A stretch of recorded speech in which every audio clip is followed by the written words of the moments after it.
Huwag kang mag-cellphone, ha?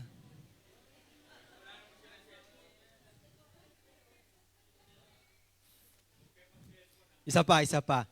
Na hindi to ka para makinig. Yan. Yan. Pinamagatan ko po ang mensahe ito ng pagsimbang tunay. Simbang tunay, mga kapatid. Ang tanong ko sa umagang ito, bakit ka ba sumisimba? Pwede bang balikan mo yung katabi mo? Tanungin mo siya.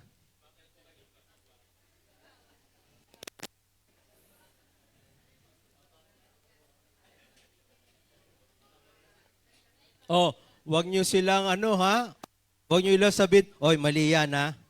Opinion yan ng bawat isa, igalang natin. No? Ayan, so salamat sa Panginoon, no? Bakit ka sumisimba? Mga kapatid, bakit ba napakahalagang malaman natin ang tunay o tamang dahilan ng ating pagsisimba, mga kapatid? Yan po yung ating pag-uusapan sa umagang ito. Ang ating pong text ay nasa Mateo 21, chapter 21, verse 12 hanggang 13.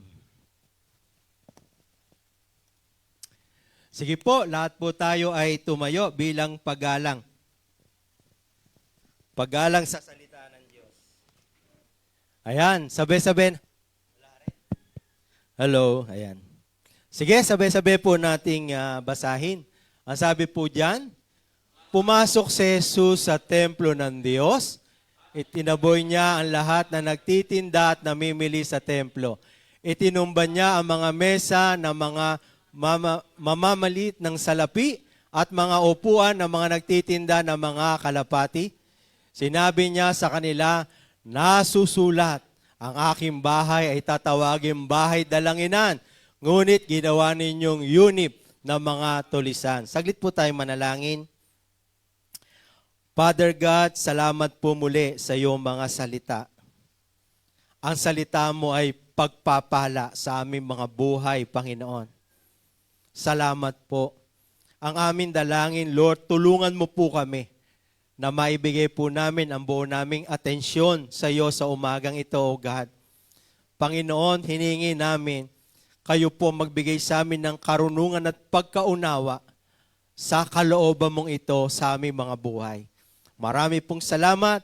Ito ang aming panalangin sa pangalan ni Jesus. Amen. Amen. Amen.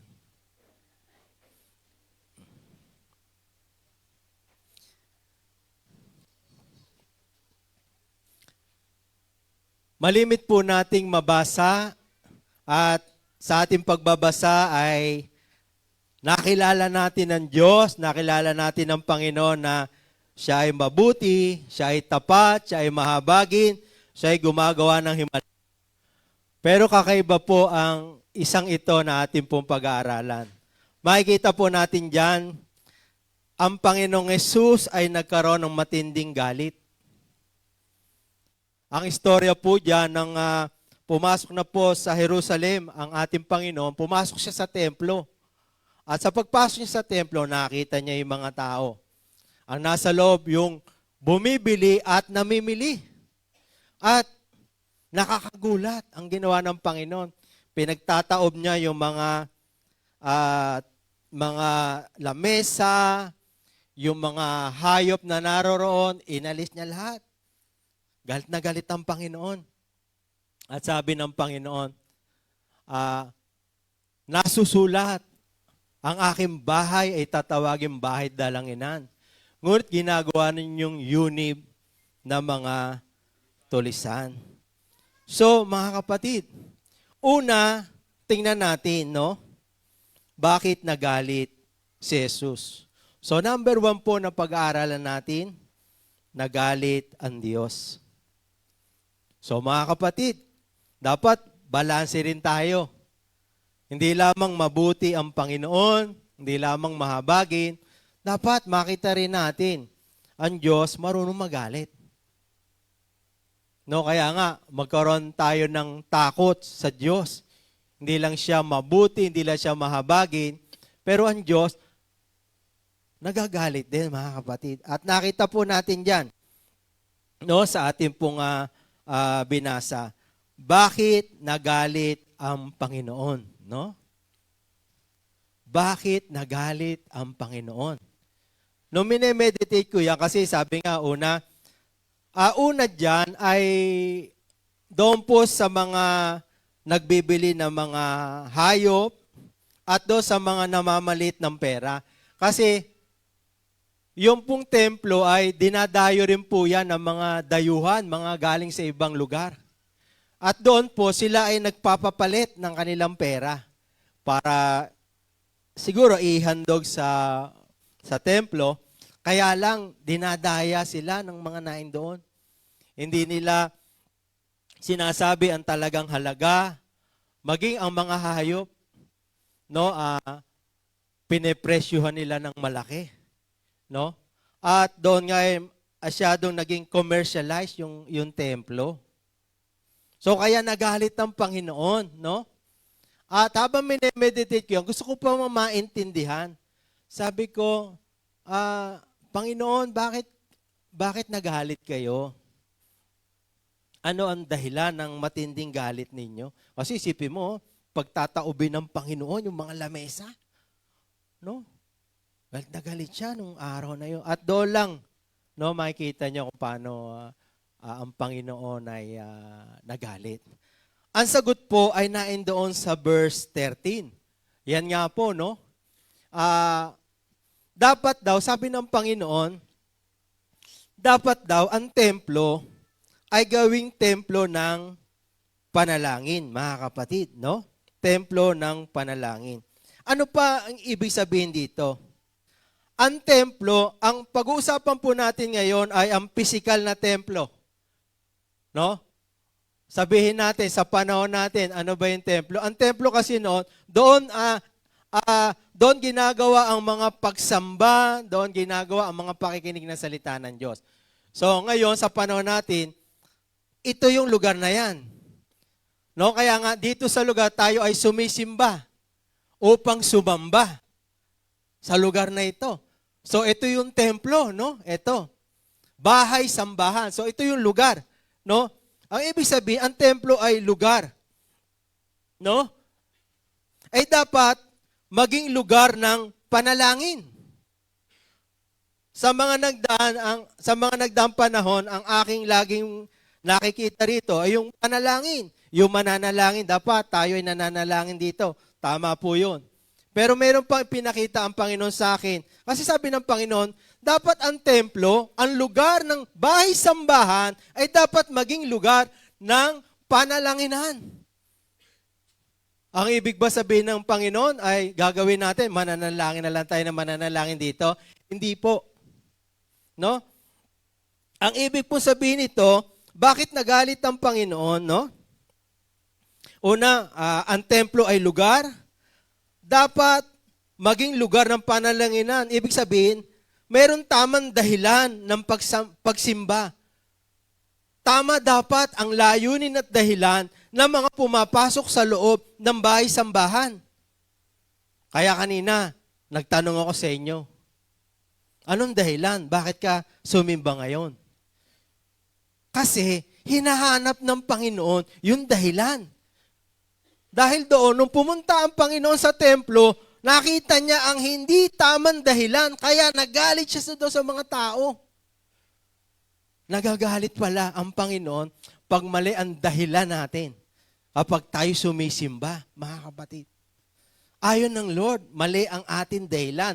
Mali ang iyong layunin. Bakit ka narito?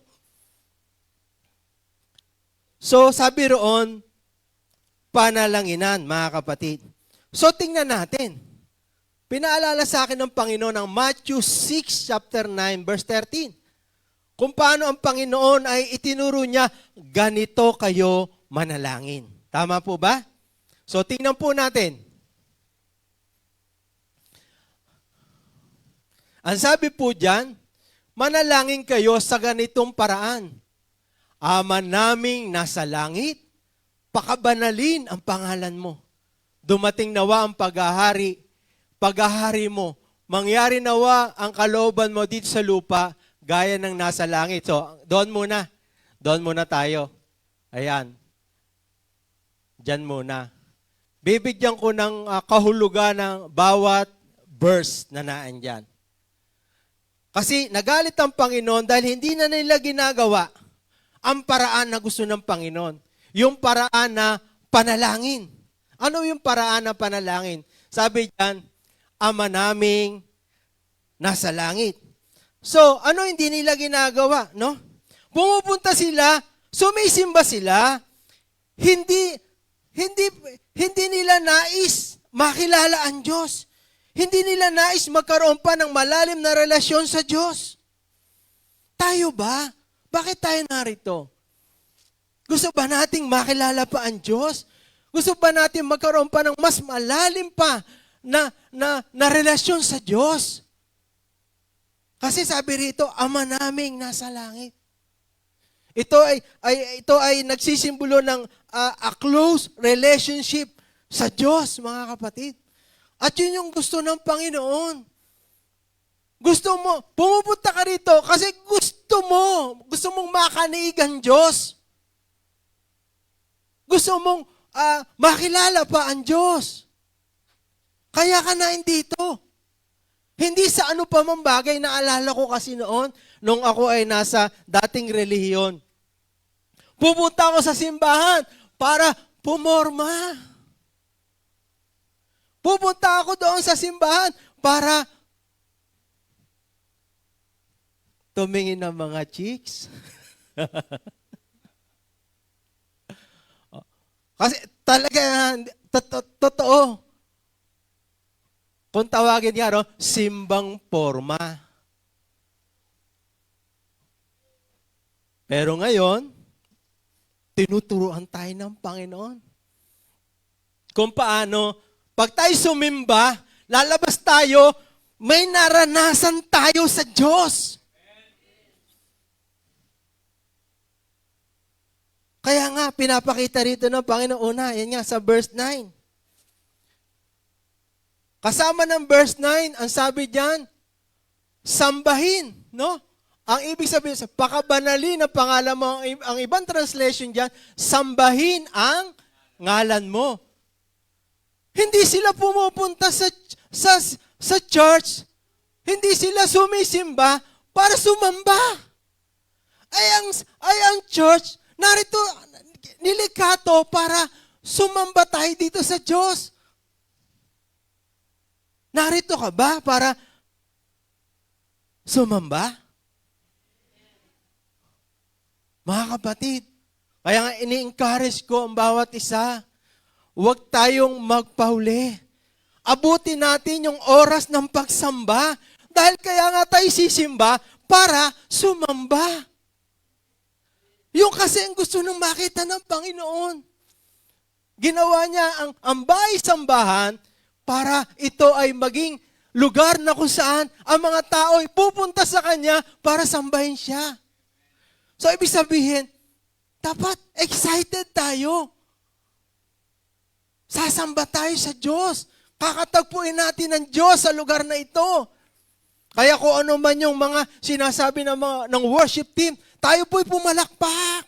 Tayo po'y sumigaw sa Panginoon. Tayo po'y umawit. Tayo po'y magsaya. Aba, sumang-ayon tayo, sumunod tayo.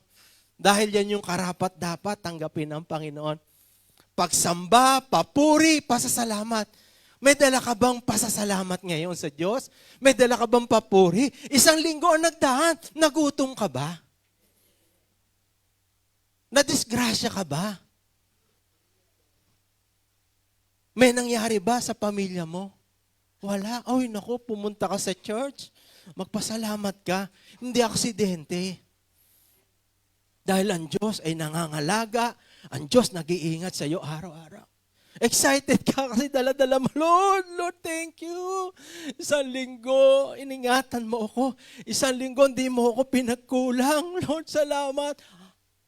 Aawit ako sa iyo, sasamba ako sa iyo. Mga kapatid, Hindi ito nakita ng pumunta ang Panginoon. Hindi ito nakita niya. Ang nakita niya nasa loob, mga busy. Busy sa mga bagay sa sarili nila. Hindi po yun ang gusto ng Panginoon, mga kapatid.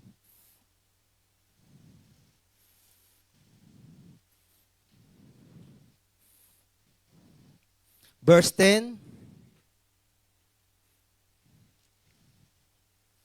Ang sabi sa verse 10 dyan, ang pag-ahari mo, mangyari nawa ang kalooban mo dito sa lupa, gaya ng nasa langit. Mga kapatid, pumupunta sila dito, pero hindi para makinig at sumunod sa sinasabi ng Panginoon.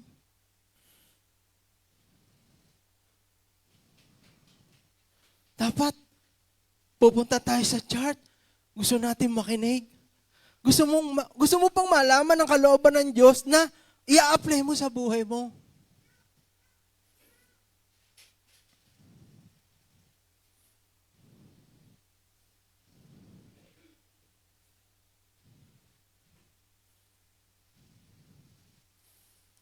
Hindi lamang, mga kapatid, pupunta tayo rito, hindi lamang para, Lord, bless me, bless me, bless me, bless me, bless me, bless me, Lord. Yung pangarap ko, pangarap ko, Lord, yung gusto ko, Lord, yung gusto ko, Lord, Lord, ito, Lord, ito.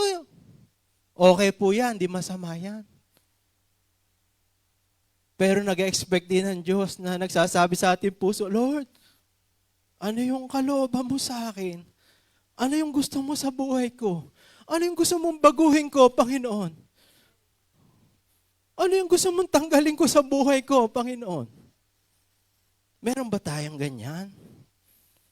Pupunta tayo sa church, willing tayo. Bukas tayo sa Panginoon. Kahit sa pagtutuwid ng Panginoon, willing tayo, Lord. Sige, Lord, tuwid mo po ako. Okay lang po, Lord. Alam ko naman, sa ikabubuti ko to.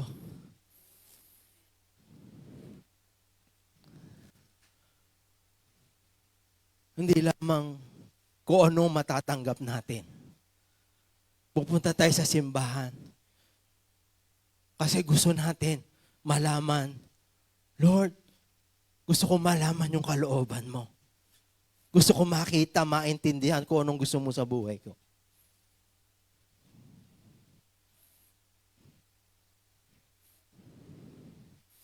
Verse 11, sige, ilipat natin. Verse 11.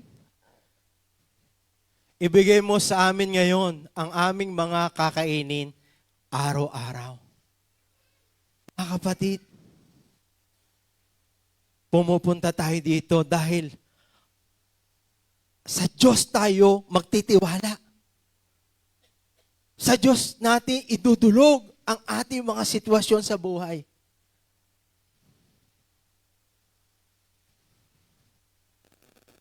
Gusto ng Panginoon yan, mga kapatid.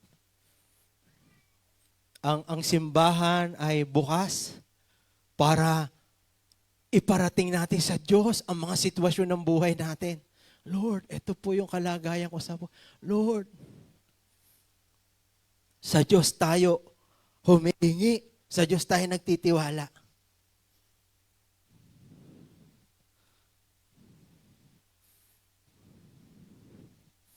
Verse 12. Ang sabi sa verse 12, patawarin mo kami sa aming mga pagkakautang. Sa ibang translation dyan, pagkakasala. Gaya ng pagpapatawad namin sa mga nagkakasala sa amin. Pumapasok ba tayo rito na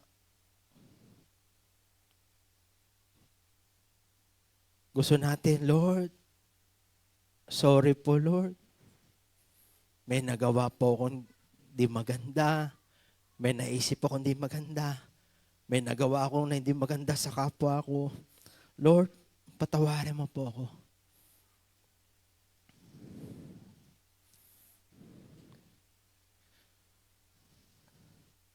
Hingi tayo ng kapatawaran. Yung nga, pag tayo pumupunta, nakakarinig tayo ng salita ng Diyos. At pag nakakarinig tayo, may mga times tinatamaan tayo. Si Pastor, pinersonal ako. Hindi na ako babalik.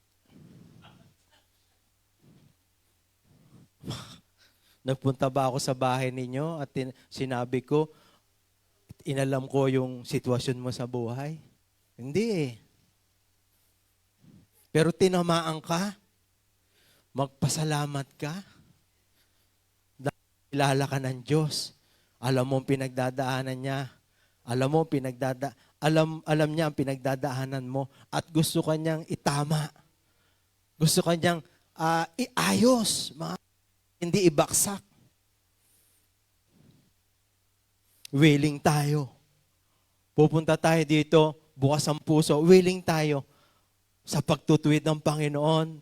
At willing tayo, Lord, sorry po. Tawarin mo po ako, Panginoon. Sa pagkukulang ko, patawarin mo po ako. Lord, talaga hindi ko po nagagawa yan. Tawarin mo po ako, Panginoon. Willing tayo magpatuwid. Willing tayo, mga kapatid. Hindi ito nakita ng Panginoon sa templo, yung mga tao nandoon.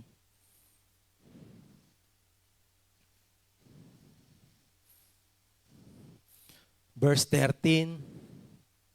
Ano po ang sinasabi niya sa verse 13? Huwag mo kaming dalhin sa tukso, sa halip iligtas mo kami sa masama, sapagkat iyong paghahari, kapangyarihan, kalwalatian, magpakailanman, siya nawa, mga kapatid.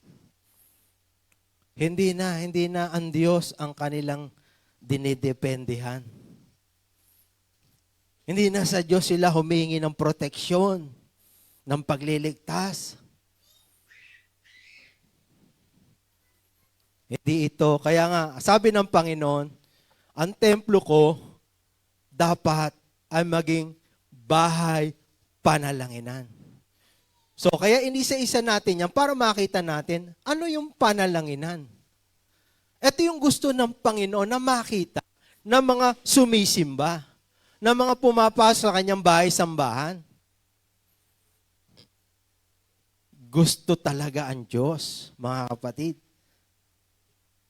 Gusto ang Panginoon.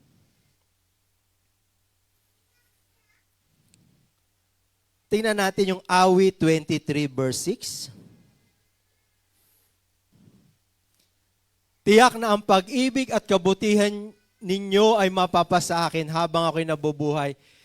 Titira ako sa bahay ninyo, Panginoon, magpakailanman.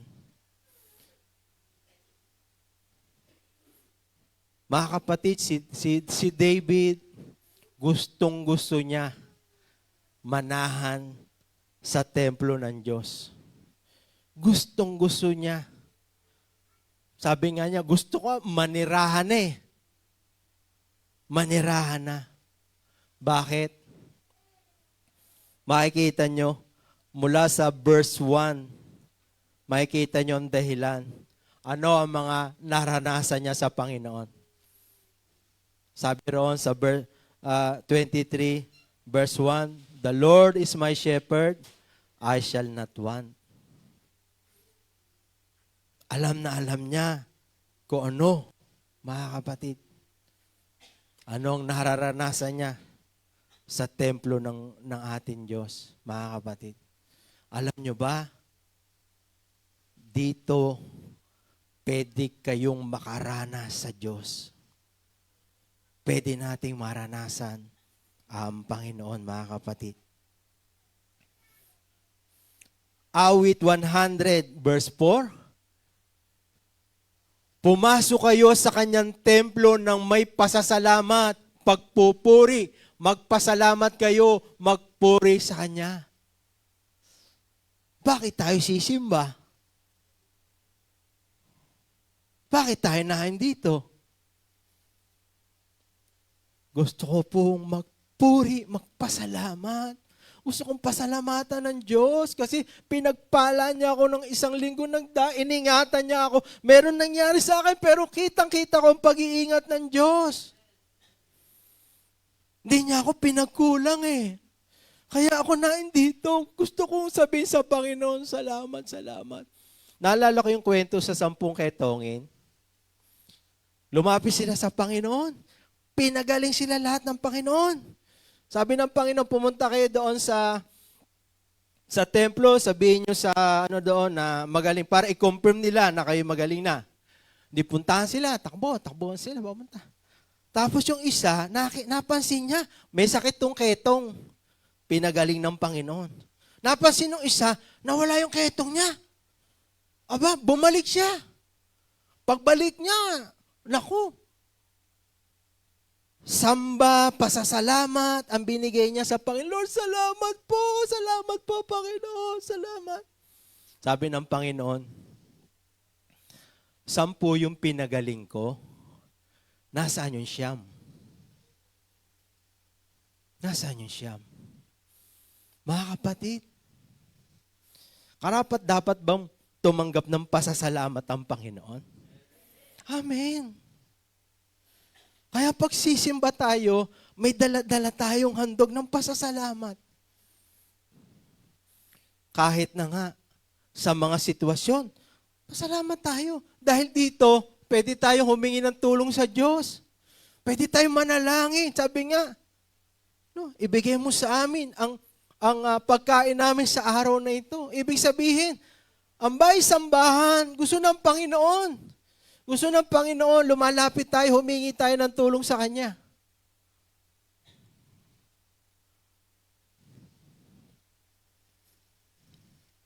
Pasalamat. Dapat meron tayong ganyan. Pag pumapasok tayo rito, excited tayo. Diba? Sino rito yung nakatanggap ng maganda yung malungkot? Diba? Lahat ng mga nakakatanggap ng maganda, yung gusto niya, tuwan-tuwa yan eh. Excited yan eh. Dapat ganoon. Isang linggo, naniniwala ko, isang linggo may ginawa ang Diyos. Araw-araw may ginawa ang Diyos sa buhay natin. Ay, dapat excited tayo. Bawat Sunday, pwede nag-uunahan tayo. Excited. Handa na tayo sumimba. Handa na tayo magpasalamat sa Panginoon. Hindi aksidente ang lahat ng anumang bagay na nangyayari sa buhay natin araw-araw. Biyaya yan ng Diyos, mga kapatid. Biyaya yan ng Panginoon. Dahil hindi lahat ng tao nakakatanggap ng natatanggap mo. Hindi lahat ng tao ay nakakaranas ng nararanasan mo ngayon. May trabaho ka ngayon, yung iba walang trabaho. Wala kang sakit ngayon, yung iba may sakit. May tirahan ka ngayon, yung iba walang tirahan. Pero ikaw, mayroon ka ng lahat na deserve ang Lord. Pasalamatan natin, mga kapatid. Pasalamatan natin ang Panginoon, mga kapatid.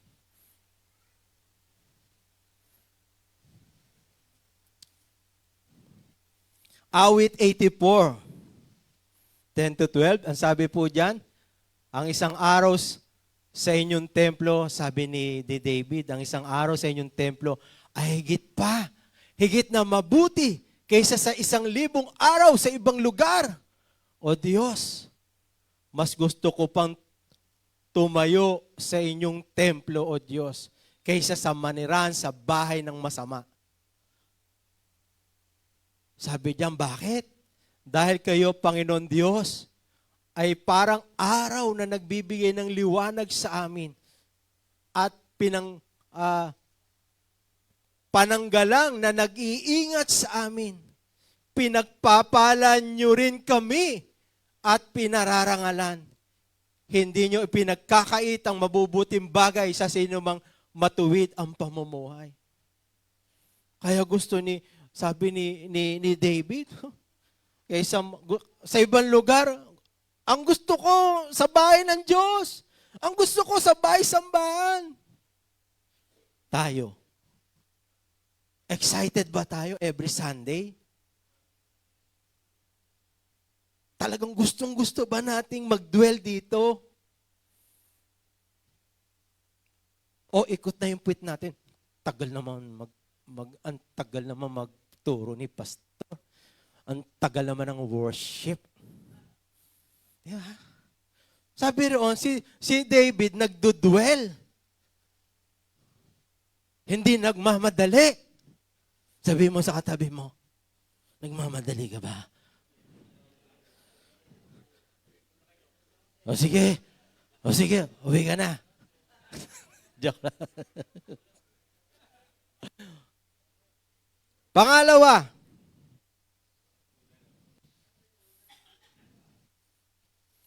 una, nagagalit ang Diyos. Kasi, di ba, bakit kayo sumisimba? Bakit kailangan malaman natin ang kahalagahan, ang magandang dahilan? Bakit tayo sumisimba? Kasi kinagalit ng Diyos, mali ang kanilang dahilan ng pagsisimba nila. Alam ng Panginoon yun.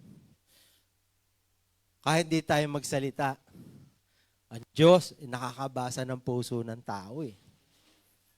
Alam niya. Pangalawa, nananahan ang Diyos. Balikan natin yung Mateo 21 verse 13. Sinabi sa kanila, ang bahay ko ay bahay panalangin. Ang bahay ko. Sabihin mo nga, ang bahay ko. Bo? Alam niyo ba yan? Itinuturing ng Diyos yung bahay sambahan natin. Bahay niya. Eh kung bahay niya, nasaan ang Diyos? Nananahan sa bahay. Naindito ang Diyos. Oh, aware ba tayo? Bakit tayo excited? Bakit tayo sisimba? Andito kasi ang Diyos. Gusto kong katagpuin ng Diyos. Hindi si brother. Hindi si sister. Gusto ko kasi. Andito kasi ang Diyos eh. Nananahan ng Diyos dito, mga kapatid. Dumadating ang Diyos. Nandito ang Panginoon, mga kapatid. Sabi sa unang hari, chapter 8, verse 12 to 13.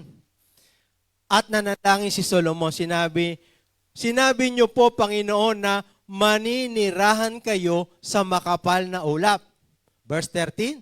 Ngayon, nagpatayo po ako ng kahangahangang templo para sa inyo na matatahanan ninyo magpakailanman. O mananahan ng Diyos sa templo na yon, mga kapatid. Kaya po, pinagawa yung templo na yon. Alam nyo, talagang nanahan ng Panginoon. Napuno ng glory yung templo na yon. Napuno ng liwanag ng Panginoon, mga kapatid. So ano po ang gusto ng Diyos na makita natin? Maintindihan, paniwalaan natin. Kapatid, hindi tayo lang naindito. Kasama natin ang Diyos. Naindito ang Diyos. Dito ang Diyos. Kasama natin ang Panginoon. Nananahan ng Diyos dito. Sabi sa Mateo 18, verse 20. Sapagkat kung saan may 2 o 3 nagkakatipon dahil sa akin, kasama nila ako. Mga kapatid, dahil sa akin. Dapat, ang dahilan ng pagpunta natin, pagsimba natin, dahil sa Diyos. At kung dahil sa Diyos ang layunin mo, sabi niya, kasama ninyo ako. Mga kapatid, gusto niyo ma-experience ang Diyos? Kailangan, ang Diyos ang gusto mo sa araw na to.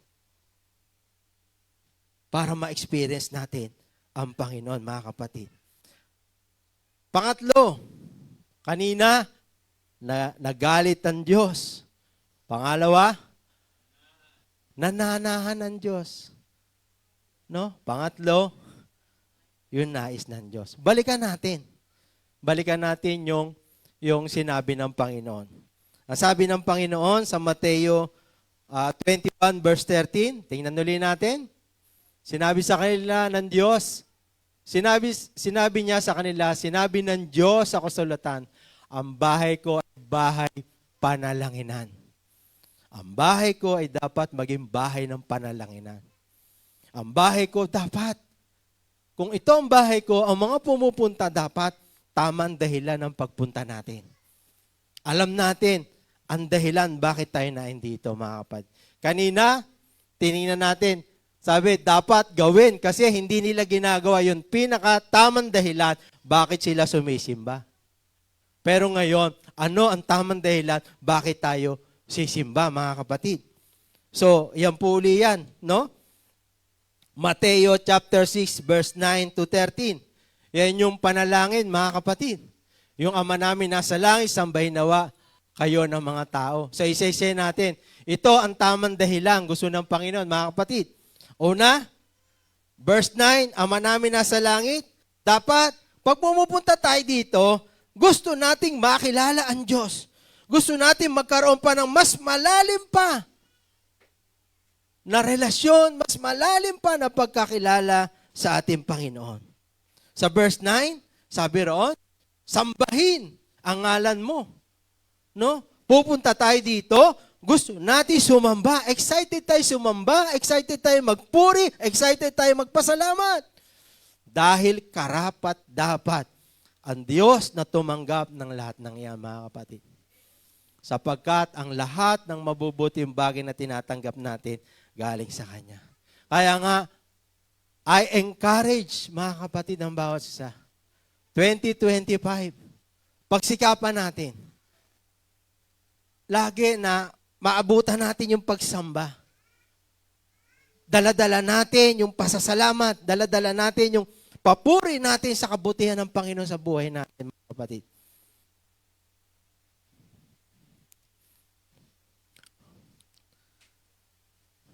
Verse 10, malaman. Gusto nating malaman ang kalooban ng Diyos. Pag tayo nag-aaral ng salita ng Diyos, nalalaman natin ang kalooban ng Panginoon. Lumalalim, lumalawak ang alam natin tungkol sa Diyos, mga kapatid.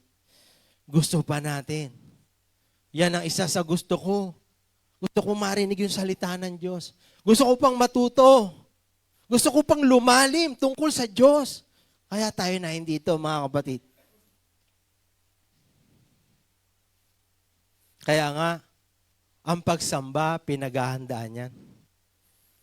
Pinaghahandaan yan. Dapat handa tayo. Handa tayo magsamba. Ako ngayon, para hindi kasi kami maaga po kami. Kasi yung aking anak sa worship, maaga, andito sila. Dapat anong oras ba dapat kayo, worship team? 6 Alas 5, dapat naliligo na kami. Misa sabay-sabay din. So, sisikapi kong makagising ng mga 4:30. Siyempre, andun, pe-pray muna ako, sing. Pero sa gabi, kukuhanin ko na yung mga susuot ko, titingnan ko ano ba yung susuot ko. Sapatos, aalisin ko na yun sa lagayan, i-ano ko na sa tabi kasi ano pa ako, maghahalungkat pa kung ano susuot ko. Alin ko na, susuot ko. Ready na. Pagising, ligo, kung anong gamit. Alis na kami maaga. Nandito kami maaga, mga kapatid. Para mangyari yan, talagang paghandaan natin, mga kapatid. Paghandaan natin.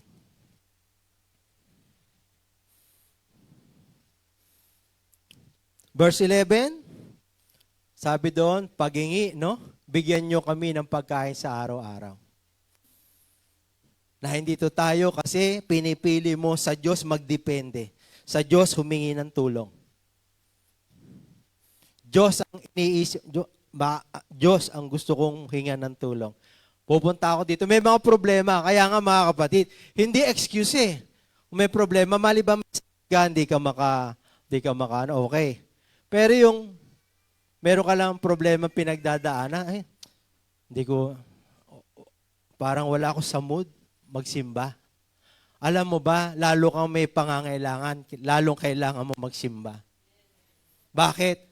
Sapagkat dito, pwedeng katagpuin ng Diyos yung pangangailangan mo. Dahil dito, pwede tayong dumaing sa Diyos. Lord, ito po yung pinagdadaanan ko. Tulungan mo po ako, Panginoon. Ikaw yung pag-asa ko, Panginoon. Hindi dapat pag pinagdadaanan kahit teka muna sa 1 linggo na, 2 linggo, saka na muna ako sisimbahan. Ang daming mga sitwasyon, ang daming mga problema.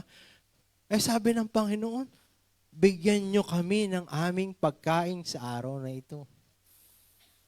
kalooban ng Diyos. Katagpuin ang pangangailangan natin.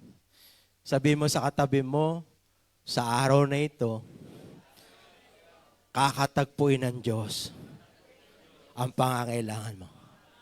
Sige, palakpakan natin ang Panginoon.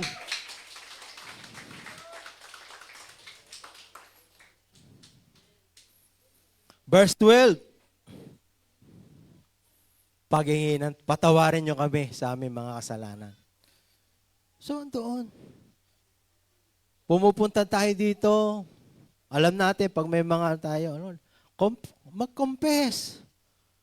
Hindi yung pagka nagkasala, may tayo hindi nagawa. Ay, hindi mo na ako atin eh. Meron akong nagawa kay Lord eh. Di ba? Ganon tayo noon eh. Pero ngayon di. Ang galing eh. Sa templo niya, makakatanggap ka ng kapatawaran. Gusto nyo ba yun? Oo, nagkasala tayo. Pero pagdating dito, ang Panginoon, sabihin mo lang, patawarin mo kami. Anak, pinapatawad na kita ngayon.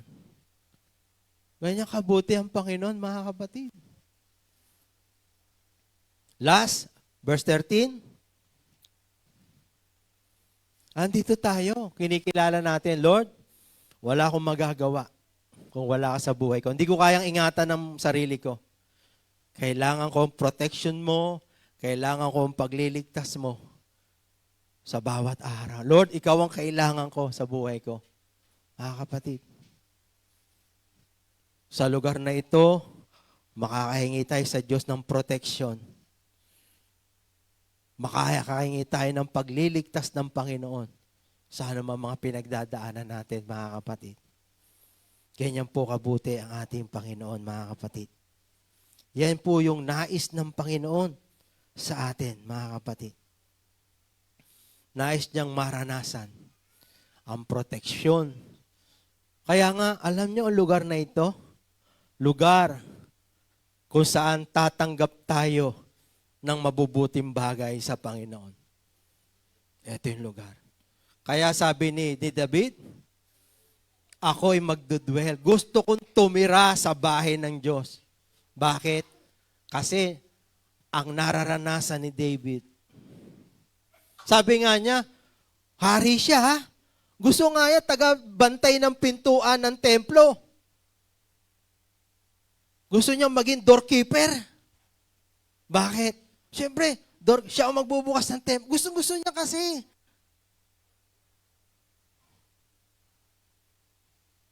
Tayo. Ay, simba naman ako noong linggo eh. Sa isang linggo na lang. Alternate.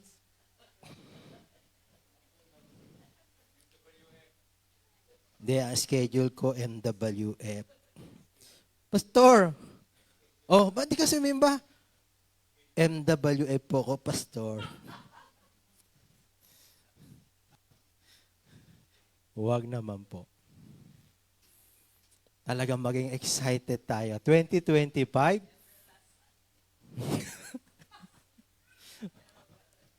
Ano schedule mo? Pastor, every Sunday po ako. Every Sunday. Ayan. Huwag naman po. Bawat linggo ay, it's a date. It's a date sa Panginoon. Bawat linggo. Date. Mga lalaki, noong una ba, pag-date ninyo, nililigawan nyo pa yung mga asawa nyo ngayon, pag-date, kayo ba'y malungkot? Excited kayo, halos maubos yung pabango. Halos madurog yung salamin para gusto. Diba? Sobrang excited pag may date. Diba? Kakatagpuin mo yung nagmamahal sa'yo at kinakatagpo mo yung mahal mo.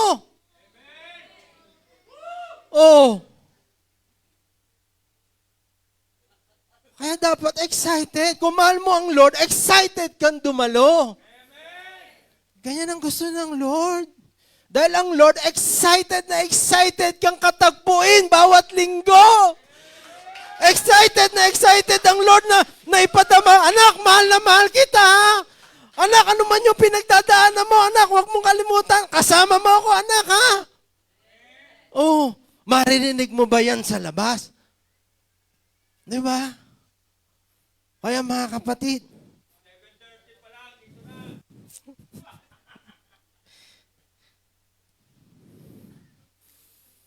ayan.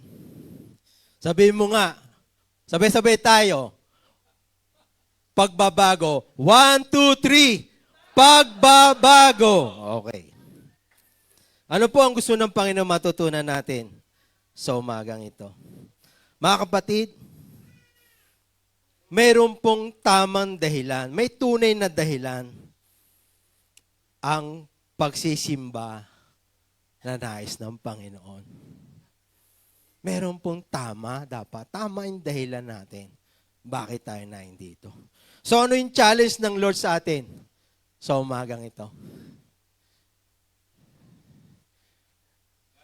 Gawin natin tama ang dahilan ng ating pagsisimba, mga kapatid.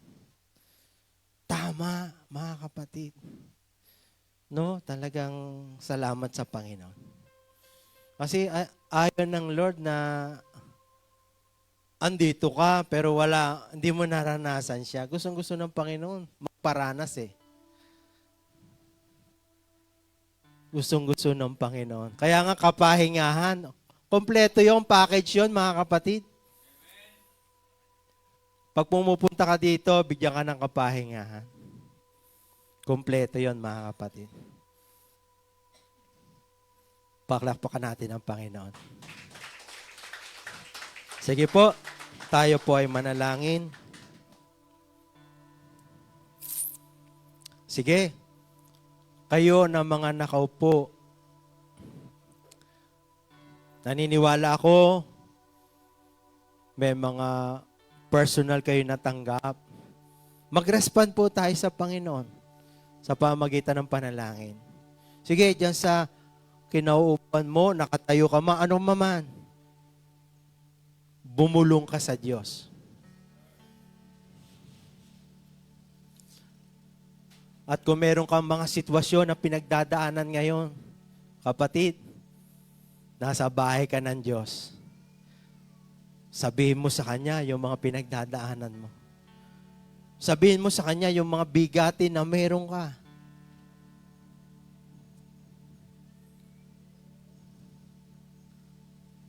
Kaya tayong tulungan ng Panginoon, mga kapatid. Napapagod ka na ba? Kaya kang bigyan ng Diyos ngayon ng kapahingahan. May kaguluhan ba ang isip mo ngayon? Kaya ng Diyos bigyan ka ng kapayapaan, kapatid. Nanghihina ka ba? Kaya ka ng Diyos bigyan ng kalakasan sa umagang ito.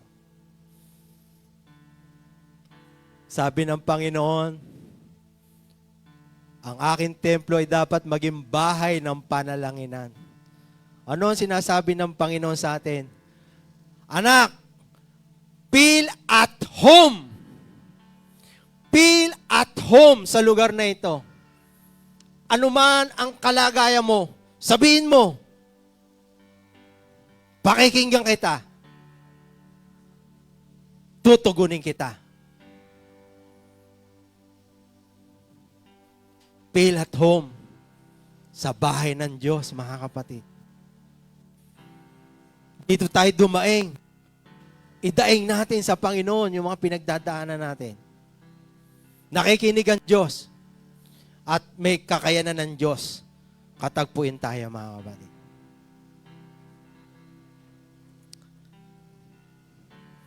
Hallelujah.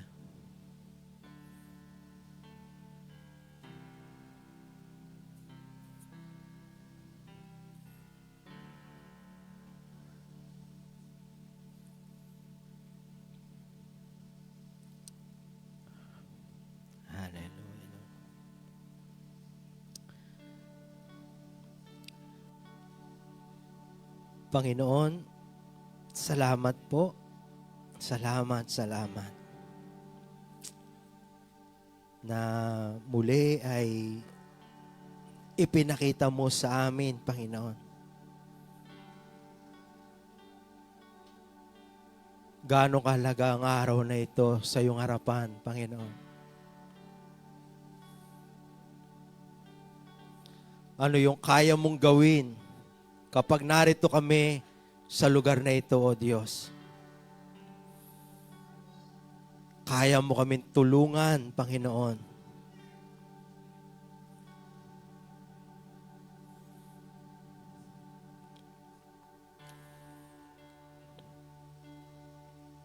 Salamat po, Panginoon.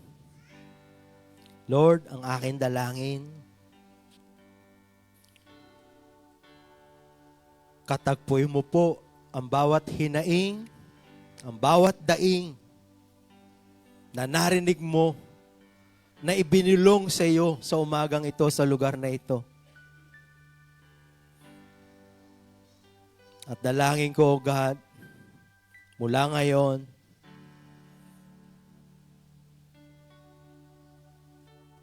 gagawin po namin yung nais mo, O God. Bakit kami pumupunta sa lugar na ito, Panginoon? Salamat, Diyos. At aking pong dalangin at dinideklara, sumaamin pong lahat sa umagang ito. Ang masagana mong tulong, ang masagana mong biyaya, ang karunungan na kailangan po namin, kalakasan, ang iyong proteksyon saan man kami pupunta sa isang linggong darating, Panginoon. Ang iyong probisyon sa araw-araw namin pangangailangan.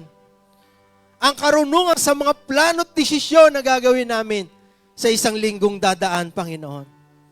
At Lord, babalik kami sa lugar na ito, O God. Dinideklara ko, babalik kami sa lugar na ito. Pinagpala mo, iningatan mo, Panginoon. Sinamahan mo, Panginoon. Tinulungan mo sa lahat ng pangangailangan. Marami pong salamat. Ito po ang aming panalangin sa pangalan ni Jesus. Amen. Amen. Amen. Amen.